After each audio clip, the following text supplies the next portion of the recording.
So skin ப்ராப்ளம்ஸ்க்கு பேசிக்காக fish, certain types of fish கூட இச்சிங் கொண்டு வரும். ஸோ அது சாப்பிட வேண்டாம். ஸோ ஒமேகா 3ன்னு சொன்னால் கூட ஃபிஷ்லேருந்து வரத்துக்கு பதில் இது பிளான்ட் பேஸ்ட் ஃபுட்ஸ், இப்போ பார்த்தீங்கன்னா உளுந்து இல்லை வெந்தயம், இதுலேருந்து சாப்பிட்டோம்னா பெட்டராக இருக்குது. ஏன்னா வெளியில் இருக்கிற நான்வெஜ் சிலது லைக் ஃபிஷ் பேசிக்லி ஸ்கின் ப்ராப்ளம்ஸை அக்ரவேட் பண்ணக்கூடிய வாய்ப்பு இருக்குது. கத்திரிக்காய், ஃபிஷ்ஷு அஃப்கோர்ஸ் ஒருத்தருக்கு வெரி இண்டிவிஜுவலிஸ்டிக்.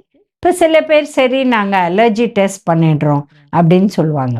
இப்போ அலர்ஜி டெஸ்ட்டை இன்டர்பிரேட் பண்ணுறதுக்கே டாக்டர்ஸ் வேணும், அது எல்லாராலையும் பண்ண முடியாது. ஸோ ட்ரெயின் டாக்டர்ஸ் அடியில் நீங்கள் அலர்ஜி டெஸ்ட் எடுத்துட்டா அதை பார்த்து அது பிரகாரம் நீங்கள் டயட்டை சேஞ்ச் பண்ணிக்கலாம். ஸோ பல விதமாக அதை இன்ட்ராக்ட் பண்ணும். Stress also increases the skin issues. So destress பண்ணுங்கள், எக்ஸசைஸ் பண்ணுங்கள், இதெல்லாம் ஹெல்ப் ஆகும்.